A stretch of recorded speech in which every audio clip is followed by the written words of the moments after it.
கொள்கிற எல்லாம் அவர் செவி கொடுக்கிறவராய் இருக்கிறார், அதை காண்கிறவராய் இருக்கிறார். ஆமென். என் இயேசு ஜீவிக்கிறார், இயேசு ஜீவிக்கிறார், என் இயேசு ஜீவிக்கிறார். வாக்குத்தத்தம் செய்தவர் வாக்கு மாறுமோ, வாக்குத்தத்தம் செய்தவர் வாக்கு மாறுமோ. இல்லை இல்லை ஒருபோதும் இல்லை, இல்லை இல்லை ஒரு நாளும் இல்லை, இல்லை இல்லை ஒருபோதும் இல்லை, இல்லை இல்லை ஒரு இயேசு மாறாதவர், இயேசு மாறாதவர்.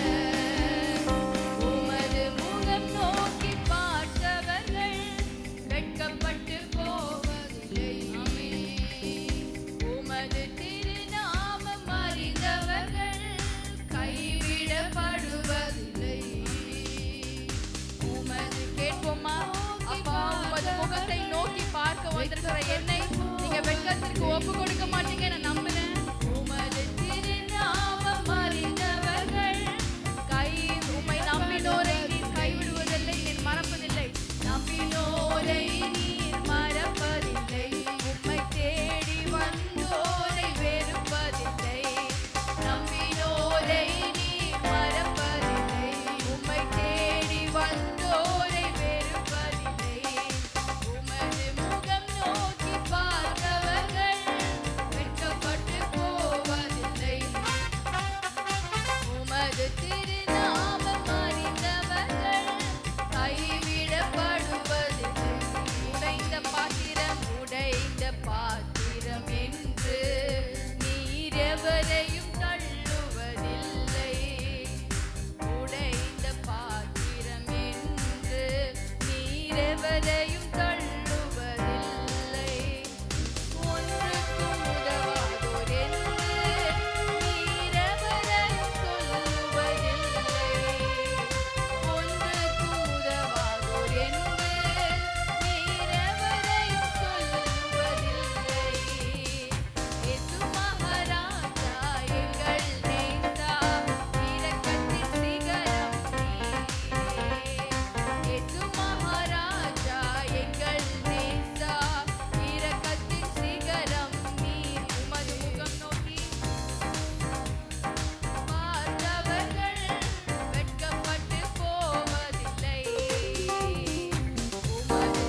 அறிந்த ஜனங்கள்னா யார் சொல்லுங்க? அது நம்ம தான். அவரையே நம்பி வந்திருக்கிறோம், அவரையே நம்பி இருக்கிறோம். ஒரு பொழுதும் கர்த்தர் நம்மை கைவிட மாட்டார். ஹல்லேலூயா, ஆமென். வேதத்தில் கூட நம்ம இன்னொரு கேரக்டரை பார்க்க போகிறோம். முதலாவது ஒரு கேரக்டர் பார்த்தோம், ரெண்டாவது ஒரு கேரக்டர் பார்த்தோம். அவங்களாம் யாரு? அவங்களெல்லாம் யார் தேடி சென்றா? கர்த்தர் தேடி சென்றார். மூன்றாவதாக ஒருத்தர் ஒரு ஊருக்கு போயிட்டு அங்கே கொலை பண்ணிட்டு அங்கேருந்து ஓடி வந்துடுறாரு. யாருன்னு சொல்லுங்க பார்க்கலாம். எல்லாமே பழைய ஏற்பாடில் இருக்கிறவங்க தான். கரெக்ட். அங்கே ஒரு கொலை பண்ணிட்டு ஓடி வந்து எங்கே இருக்கிறார்? அவர் வனாந்திரத்தில் இருக்கிறார். எத்தனை வருஷம் அவர் வனாந்திரத்தில் ஸ்பெண்ட் பண்ணியிருப்பாரு நீங்கள் நினைக்கிறீங்க? 40 வருஷம். அவருடைய லைஃப்பில் மேஜரான ஒரு முக்கியமான வருஷமே போயிடுச்சு. அவருடைய வாலிபம் எல்லாம் போயிடுச்சு. ஆனால் மோசே என்ன நினச்சிருப்பாரு? இதுக்காக என்னை அந்த நைல் நதியில் போட்டு என்னை காப்பாற்றி எல்லா ஆண் குழந்தைங்களையும் கொன்ன போது மோசையை மட்டும் கர்த்தர் காப்பாற்றி ராஜ அரண்மனையில் வளரும்படி செய்து, அங்கே ஒரு தப்பு நடந்துருச்சு, ஒரு இன்சிடென்ட் நடந்துருச்சு. அவர் ஒரு கொலை பண்ணிட்டு தப்பிச்சு ஓடி வனாந்திரத்துக்கு வந்துடுறாரு. பாதி வருஷம் அவருடைய வாழ்க்கையில் முடிஞ்சிருச்சு. அதே மாதிரி நம்முடைய வாழ்க்கையில் இவ்வளோதான் முடிஞ்சிருச்சு அப்படி நம்ம வந்திருப்போம். ஆனால் கர்த்தர் அங்கே ஒரு துவக்கத்தை கொடுக்கிறார். ஹல்லேலூயா.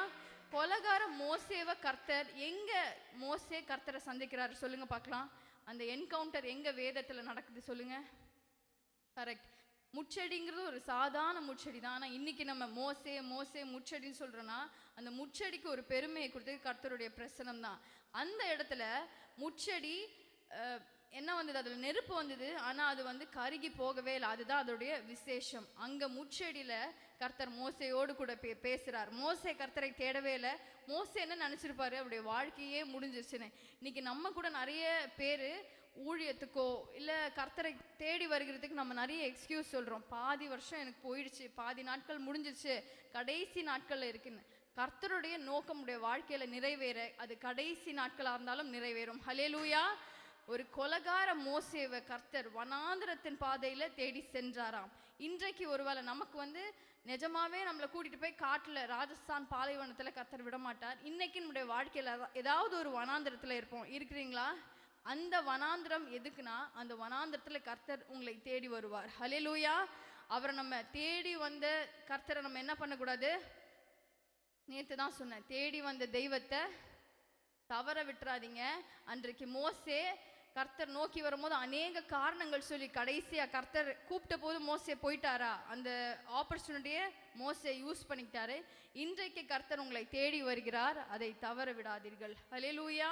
இப்போ கூட நமக்கு சொல்ல போகிறோம், எனக்கு உம்மை விட்டால் யாருமே இல்லை ஜி, உங்கள் அன்பை விட்டால் எனக்கு எதுவும் இல்லை, என் ஆசை, என் தேவை, என் சொந்தம், என் சொத்து எல்லாமே நீங்கள் தான் அப்பான்னு சொல்ல போகிறோம். அப்படி இருக்கிற இடங்கள் நம்ம எழுந்து நிற்போம். இந்த ஆராதனை நேரம் கர்த்தருக்கு நம்ம அர்ப்பணிக்கிற ஒரு நேரம். நம்ம யூட்டிலைஸ் பண்ண போகிறோம்.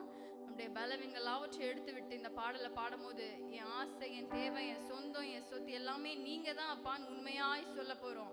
எனக்கு உங்களை விட்டா யாருமே இல்லை. ஆபிரகாம் எப்படி தனிமையாய் தனித்து விடப்பட்டானோ அதே போல தான் எனக்கும் அந்த மாதிரி ஒரு சிச்சுவேஷன் தான்.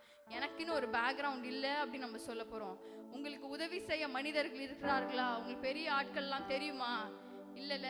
நம்மளுடைய எல்லா தேவையும் எல்லா சொந்தமும் கர்த்தர் ஒருவர் மாத்திரம்தான். இதை உணர்ந்து பாடலாம்.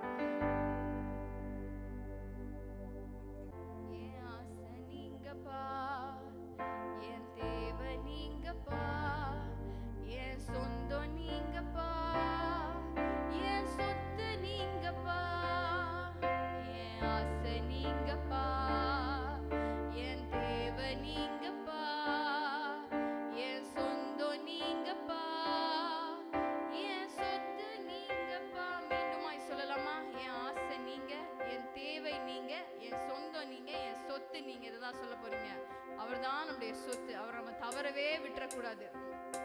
என் ஆசை நீங்கப்பா, என் தேவை நீங்கப்பா, என் சொந்தம் நீங்கப்பா, என் சொத்து நீங்கப்பா, என் ஆசை நீங்கப்பா.